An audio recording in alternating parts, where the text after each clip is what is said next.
berkaitan dengan pilot dan juga pramugari yang akhirnya diviralkan oleh istri sahnya begitu. Karena kalau kita bisa tarik kesimpulan dari situasi yang ada, kalau dari keterangan foto yang akhirnya diupload oleh selebgram atau si istri sahnya ini adalah saya udah hancur, kita hancur bareng-bareng. Dalam artian sebenarnya istri sahnya juga ingin sebenarnya baik si pilot dan juga pramugarinya kena ganjalannya yang akhirnya sekarang mereka diberhentikan untuk terbang. Which is akhirnya penghasilannya pun berkurang.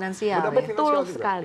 Kalau dari Mas Aulia Akbar melihatnya seperti apa? Tapi ini sebagai financial expert ya, bukan sebagai pelaku ya. Bercanda Mas.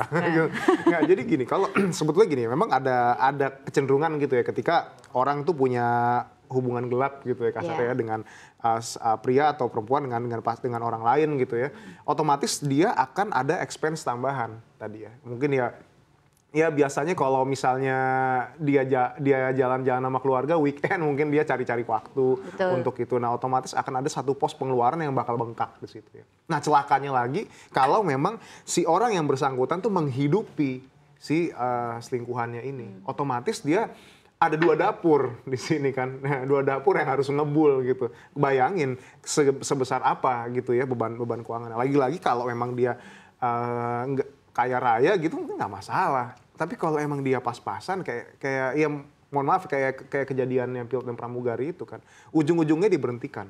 Ya nggak boleh bertugas, otomatis akan ada konsekuensi finansial dari income-nya di situ. Income keluarga itu nanti ditarik ya kalau kita ulas lagi ya keluarganya bakal kehilangan income, terus ya gimana dia bisa bertahan dengan adanya masalah kayak gini. Jadi udah reputasinya juga hancur dan ke depan dia mau nge-apply kerja juga gimana. Yang kemarin viral itu ya kan.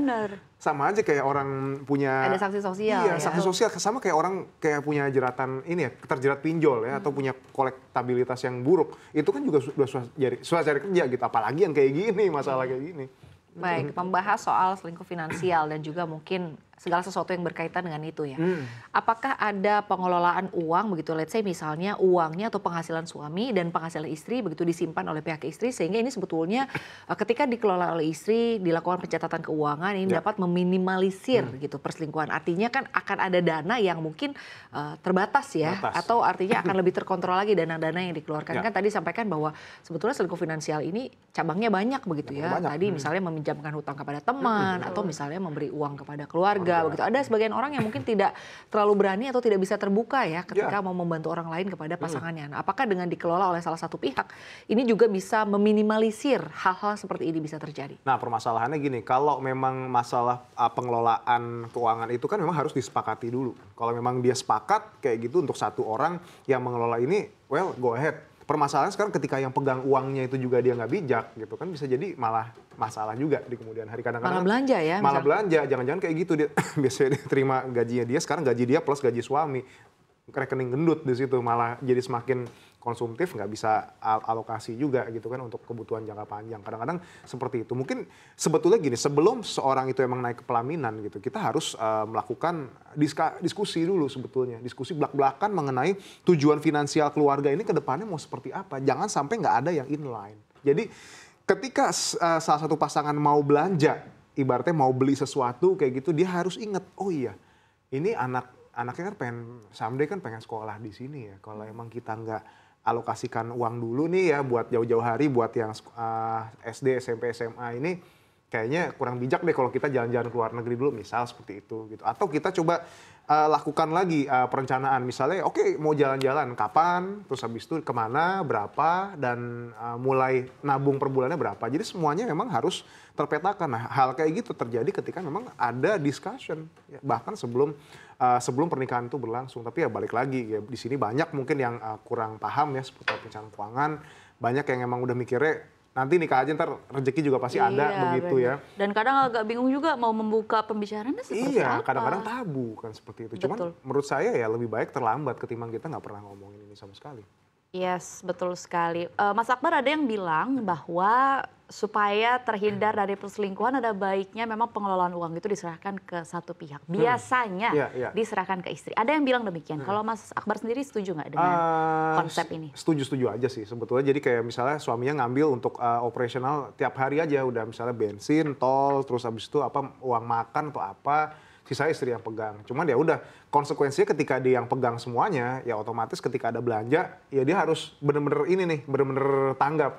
Kan ada beberapa hal mungkin yang emang mungkin mobilitas si istri juga terbatas gitu ya. Kadang-kadang mungkin istrinya di rumah, suaminya juga harus kadang-kadang ini ada nitip ini nih, nitip obat nih atau nitip apa kayak gitu. Karena itu juga harus dikoordinasikan juga. Kadang-kadang begitu sih. Cuman kalau menurut saya ya seperti itu juga cukup baik dan kadang-kadang bisa dibilang meminimalisir konflik juga sih.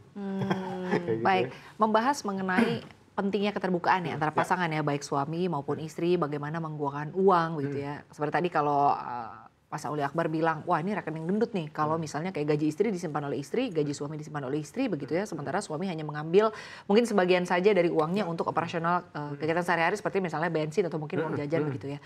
Nah tapi terkait dengan hal tersebut, artinya menurut Mas Aulia Akbar sendiri ya, apakah memang benar-benar penting untuk bisa menyampaikan artinya keinginan kedua belah pihak ya terkait dengan upaya perencanaan keuangan. Karena kan kayaknya kalau dilihat-lihat begitu ya, ini obrolan mengenai perencanaan keuangan nih lebih banyak nggak bisa sepakatnya di tengah karena kayaknya yang satu mungkin lebih senang untuk spending, yang satu lebih senang untuk nabung. Sering terjadi seperti itu kan.